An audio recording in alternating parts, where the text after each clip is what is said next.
Hey, good afternoon. Hope you're having a great day.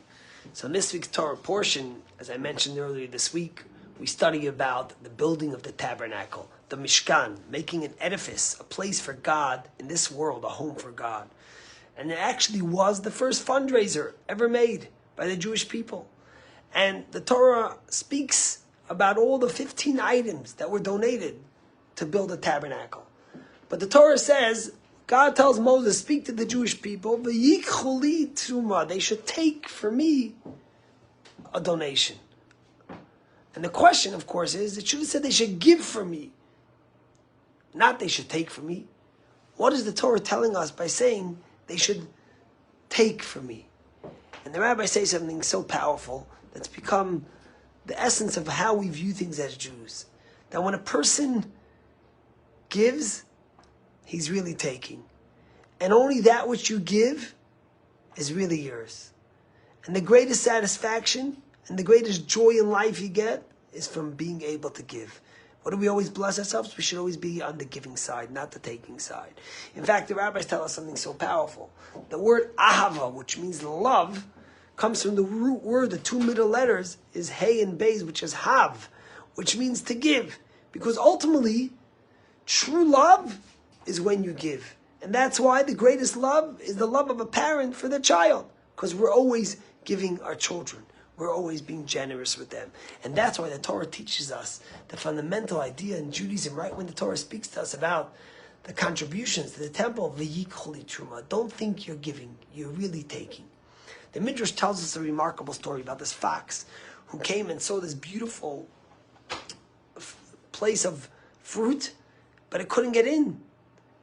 There was a gate, and then the fox found a little hole in the gate that the fox could get in. The fox squeezed its way in and sat in this little orchard that it was and started eating the fruit, and it ate more and more and more.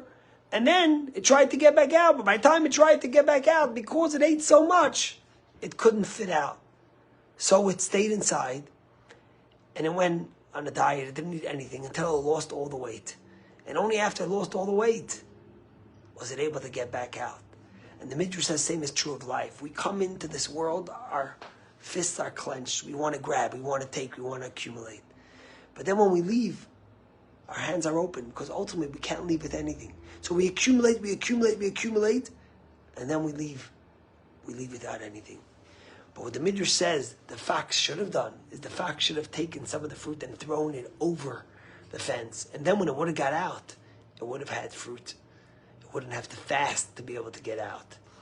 And the rabbis say that's the example of a Jew in this world, of a human being in this world. Every time we do a good deed, an act of charity, of kindness, of giving, we're really throwing it over to the world to come.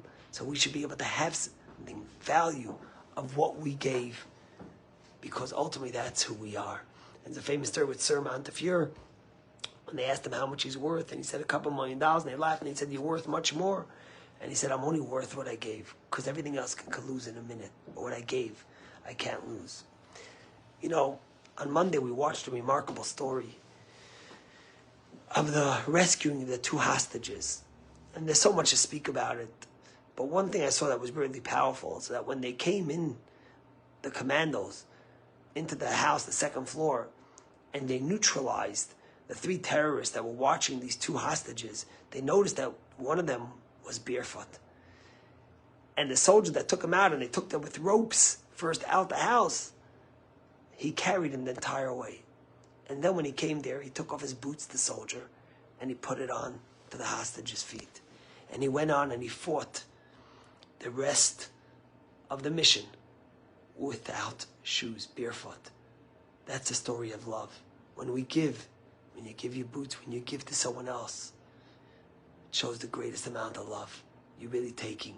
That's the story in the spirit of the Jewish people. That's what we've watched since October 7th, the greatest giving. And the truth, being in the diaspora, we've never felt closer to Israel. And we've never felt so much love to Israel as now. You know why? Because we never gave so much. We've never been so invested. And now that we're being giving, we've been feeling the love. And we've been feeling so connected.